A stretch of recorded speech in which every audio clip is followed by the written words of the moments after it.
very touching. And we all have a different perception of strength.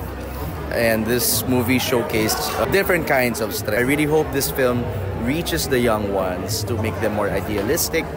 And that's the goal that I have. Isinusulong talaga dito yung perspektiba ng babae na kakaunti lang o wala tayong pelikula tungkol sa isang babaeng bayani. So, yun yung unique sa pelikulang ito. Dapat mapanood to ng lahat, lalo-lalo ng mga kabataan, para mamulat sila sa history, kung anong mga totoong nangyari, at para ma-inspire sila maging matapang para sa kinabukasan.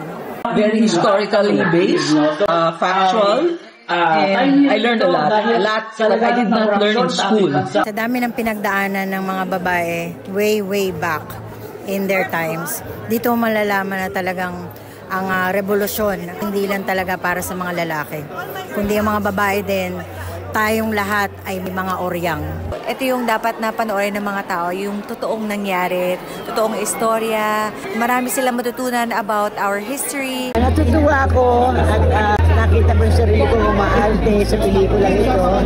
Sana ako panoorin ninyo.